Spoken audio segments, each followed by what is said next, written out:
Beauty sales alone was like $1 billion.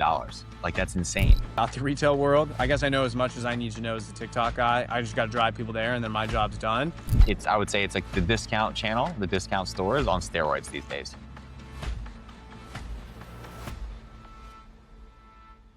Matt, how we doing? I have been trying to pin down Matt for the past few weeks to come on as I've been stalking his LinkedIn very aggressively as I look to educate myself on not just all things retail, but a new term that I've attributed to Matt, although I don't think he claims to fully own it or have it coined.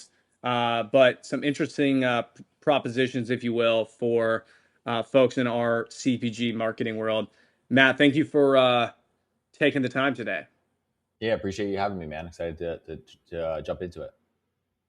So I got a lot of your posts queued up as ammo here because you have definitely not fallen victim to the AI slot posting of LinkedIn. Like I generate a lot of ideas from there, but I can tell you're actually kind of thinking through here, putting some good stuff on paper. So one of the things I wanted to ask you on is actually you made a post recently about the need for mass retail to have challenger and emerging brands in store and on shelf. And I think we all take this as an assumption that retail is after the new hot emerging challenger brands. I've referenced names like Target, the Walmart folks in Bentonville, and others. I know Erewhon is kind of the black label obsession of every CPG brand. Their kind of dream to get into there. But I think we kind of just take that as an assumption in my world, I'll say. I don't fundamentally know why they actually want that. I have some guesses, but I guess I'd rather ask you, why is it that there seems to be a more aggressive push right now for these larger retailers to get new brands and new packaging on shelves everywhere? Yeah, I mean, first and foremost, thanks for having me. I think in terms of these larger retailers, what they're realizing, and Target's a perfect example, is that now more than ever, the influence of social media is profound. Not just on what you're actually watching, but what people are purchasing. They're realizing that. Of course, they're slow to the game, and they're realizing that these legacy brands that have sort of carried a lot of the volume in these categories, the brands that Procter and Gamble owns or Unilever, Nestle, companies like that, they just don't bring major innovation to the table. They're not really bringing anything new and exciting, and that combined with the influence of creators, but also UGC and authentic nano influencers, for example, that's translating directly into sales, and more importantly, directly into Gen Z foot traffic in these stores, and even now, crazy to say, Gen Alpha as well. So it really comes down to how do I get these younger people to walk the aisles, and the best way to do that is create the products that they desperately seek, that they're engaging with online. It's really that simple, and some retailers are realizing it sooner than others. I think the ones, Target obviously had some challenges. They're now sort of coming back and going all in on the space, which I think will be have a positive impact on their business. Walmart has been doing it very well.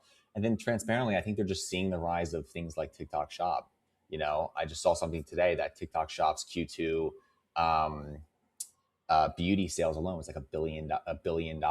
Like that's insane, right? For a platform that doesn't even have a store. So to keep up, they're realizing that they have to bring these exciting new products into their shelves as quickly as possible.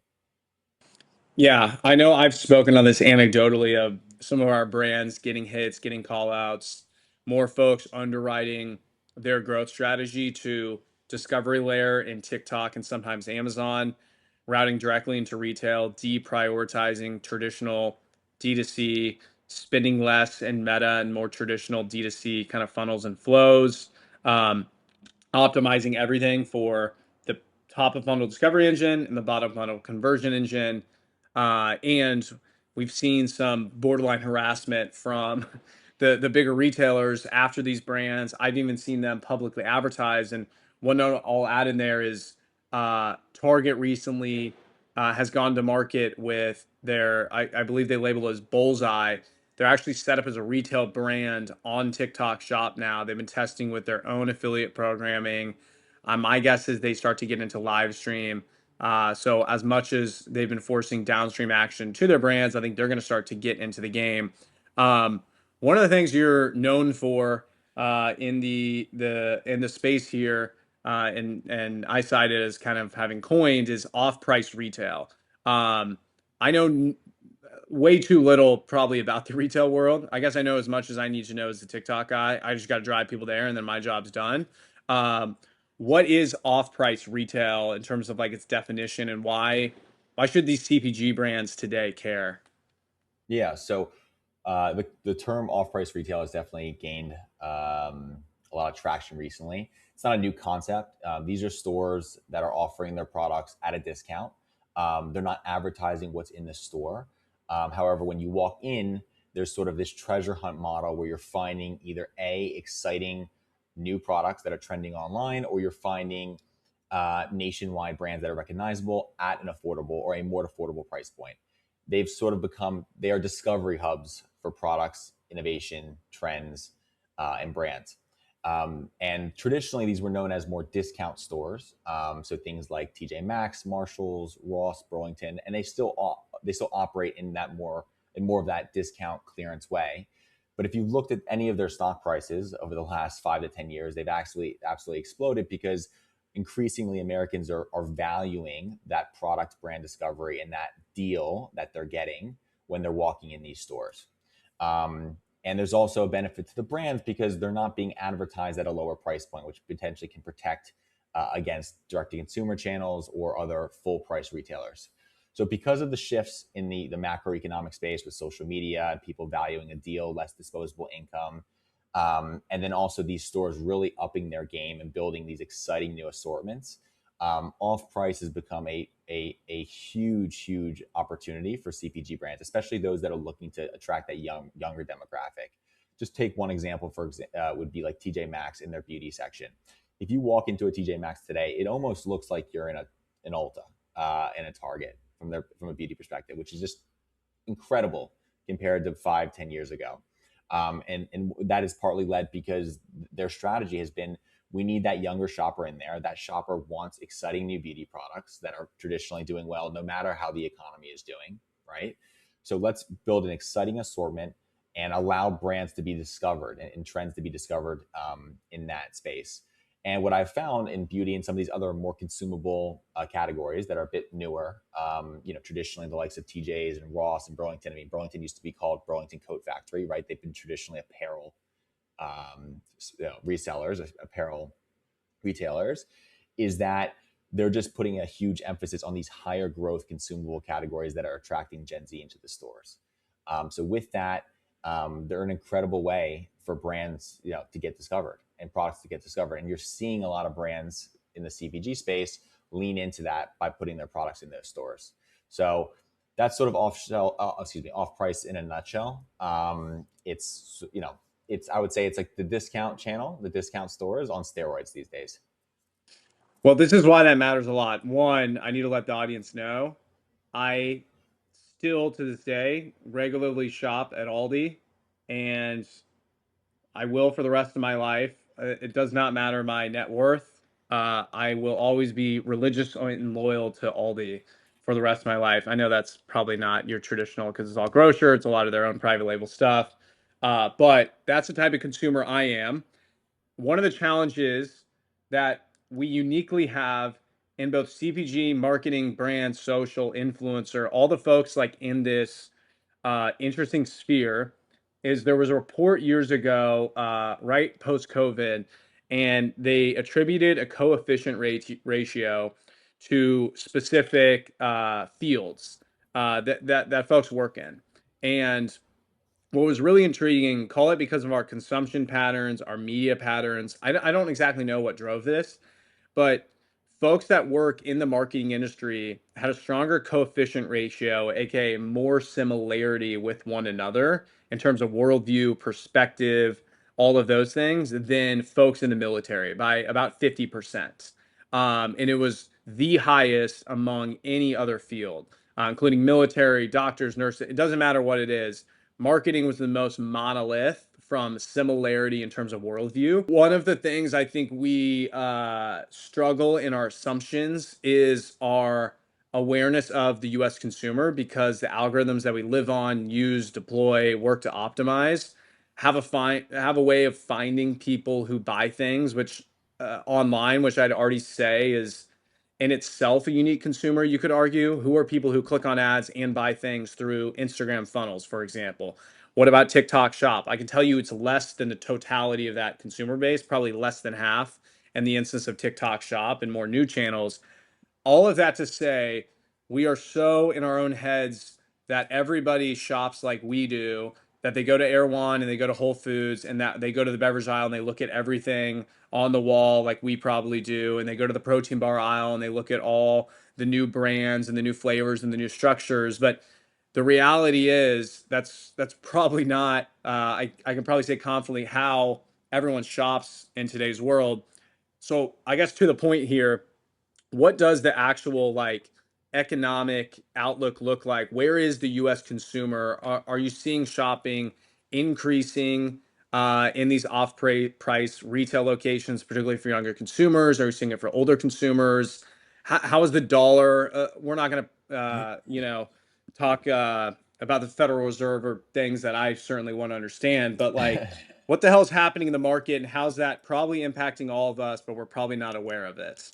Yeah, I think without getting too technical or going into economics, I think fundamentally what you're seeing is that because of a lot of these things that are happening at a macro level, things like inflation, things like stagnant wage growth. I think what you're seeing is that people just have less money to spend, and they're being a lot more particular about how they spend that money. It comes down to that.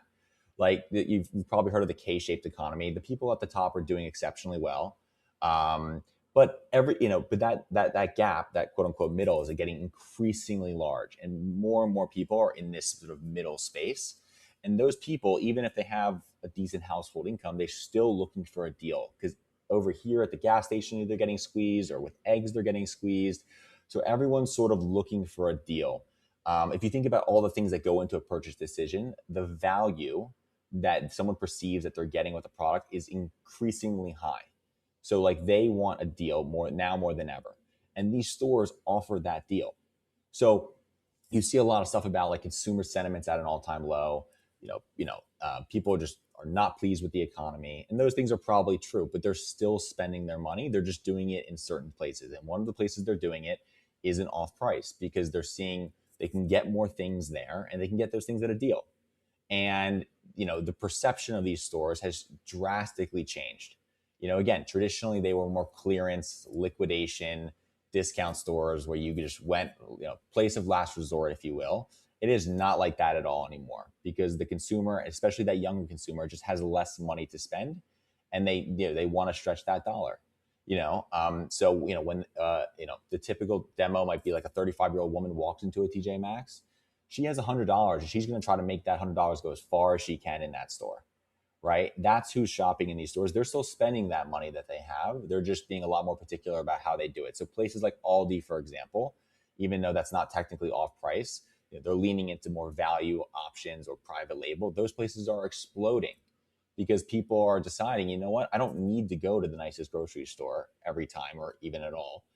I would much rather get a high quality product at Aldi, And so that's what you're seeing across the board. And that's why these stores are really outperforming their competitors, their peers. Yeah, it's fascinating. And on that note, I guess one of the things that has been very popularized in new product development is um, evolving form factor. So, taking proven categories, evolving form factor in some capacity, changing it.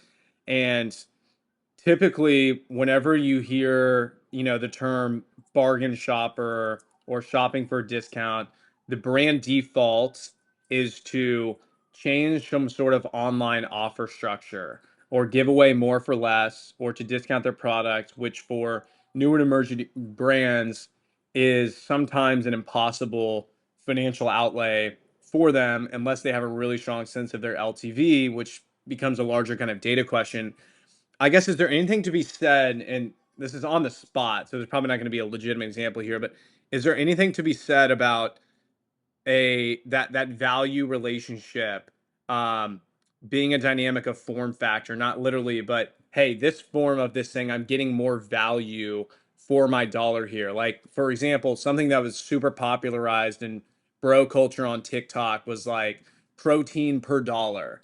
Was the metric used across how you would measure fast food chains, protein bars, protein powders. Like, what's my protein per dollar? And I can tell you, as a guy, like, I think about that a lot of times. Um, so I guess when you speak to value, or are advising of some of these emerging brands that probably have limited budget capacity to do these things, how are you underwriting that? Like, is it an LTV bet? Is it some other strategy that is about changing? Hey, we're going to give away more for what is still a higher price that we can make work. How should brands think about potentially getting into off-price retail? Yeah, I mean, ideally, first and foremost, you're selling your top selling products elsewhere, right? Like you want to obviously, put your winners on the shelf if you can. That's what these buyers, these stores want. But if you walk in these stores, more for less is working across the board. So bigger sizes, bundle packs, gift sets during the holidays are huge in these stores, right? And the reason why people are potentially willing to do that, and or excuse me, brands are willing to do that and take less margin or make less money on those deals is because they realize the power of acquiring that customer in this store, right? It didn't used to be like that, but you're competing with so many different people online. It's a very similar model in stores. Like, why are people discounting their products on TikTok Shop? Why do I get ads on YouTube Shorts for these CPG companies that are offering like a pack of three plus a bag plus a gift? Like, it's the same sort of concept. You're trying to get people in and get them to hopefully then repurchase. Now, that second purchase, third purchase, the ability to stretch that LTV happens off, not in the stores, right? But you can acquire that customer in the stores. One of the things that some of my clients do is they'll put a QR code on their exclusive TJ Maxx box that basically says, "Hey, we're giving you a deal now, but if you go online and you buy it again, we'll give you a discount." Right? So it's how do we acquire customers and then retain them, and then how do we make them feel like they're getting, again, it's all about that value, right? So how do we stretch their dollar as much as possible so that they have a positive impression of us?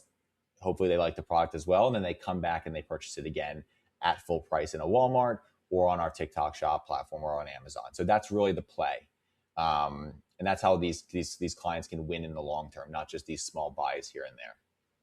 What's wild is the similarities here to how we think about merchandising for TikTok Shop.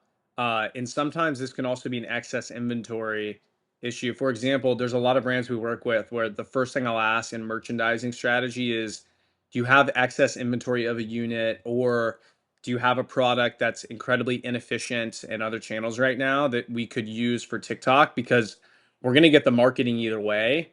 Maybe the conversion rate's a little bit less, but that's not why we're playing this game. So if we can do it in a more efficient way with a laggard product, that could work well. Within gifting, especially in Q4, what we always advise, especially beauty brands, this is very common, but I bet this is the case for a lot of folks in food and bev too, is beauty brands will always have these travel sizings that they use for all their events, their road shows, their tours, for salon centric and that whole retail world for salon folks to try. I always immediately go to that. And I'm telling you, there's not a beauty brand at scale I haven't met that doesn't have like 10,000 of those units sitting in a warehouse somewhere collecting dust. They're not going to be used. And if they are, we got to ship it all the way across the country for an event, give away 50, do the same thing. So we've designed a lot of our strategy around gifting in these bundles, stack a hero SKU, add other SKUs kind of into it. It's interesting that the similarities there in merchandising. So I guess the last thing I'll ask you here is, let's say I'm a brand and we're doing well with our D2C. We probably have an active presence on TikTok Shop. We're getting a lot of awareness and discovery there, maybe a solid revenue position, maybe some profitability. What's my immediate step into the retail or potential off-price retail space? What should I be looking at? I know you had a checklist and some other resources for this that I'll confirm with you what we should drop down for people, but um, how should this fit in their mental model? Yeah, I mean, I think they should. I mean, if we're talking about D2C native brands or brands that live primarily on TikTok Shop, it's not incredibly different than what they're currently doing. We have to work within certain price point bands that work within each category or sizing, and we have to make sure that it looks good on the shelf, something that is maybe a little bit different than if you're just selling it online and it shows up in a brown box at your door, for example. But for the most part, it's very similar. It's like, how can we leverage either bundles or value packs or larger pack sizes to entice people to purchase in store? It's the same shopper that's not only is it the same shopper that's on TikTok Shop, they're oftentimes on TikTok in the store, looking at, potentially content or influencers that are talking about this product, and that potentially goes into the decision-making process before they even pick it up. So there's huge synergies there. So I think it can be complementary. I think it's not an incredibly big step for a lot of these brands.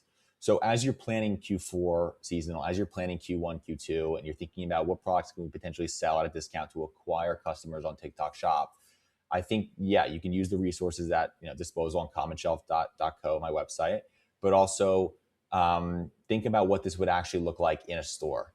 Go to your local TJ Maxx and take a look at what it's selling. Because if you have a product that is, that looks like it could fit and it's selling well on TikTok Shop, oftentimes, the buyers at these retailers would agree. And even if it's a small one-time buy and you just get it in there, you try it out, that's better than nothing. And you can actually potentially acquire that customer.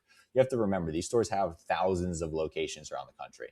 Millions of people are walking through those stores. So I'm sure there's definitely some overlap with TikTok and who's scrolling your content, but you're immediately putting yourself in front of a new audience. So think about it from the same acquisition strategy, discounting product strategy, but then how can we actually make that product look good, like physically on the shelf in the store is something I would take into consideration as well. Amazing. Well, Matt, thank you for taking the time. I know this is a quicker episode. We'll see if we run things back in the near future with Kevin or some of the other brand folks, but I appreciate your time. I'll drop some of your info below for folks interested. And also, I want to thank you for your efforts, because there's a million TikTok Shop agencies. It doesn't feel like there's as many retail folks. I'm sure there are, but they probably started their business in the 60s, and are quite up to date with the modern stuff. So we applaud your efforts, because we and all the other CPG brands need you, so we can just make fun TikToks all day, and then you can translate it into economics in store, which is way past my logistical bandwidth. So thank you for your time and for your macro efforts here in retail. I appreciate it, man. Keep doing your thing on your side, and I would love to run it back soon. All right, see ya.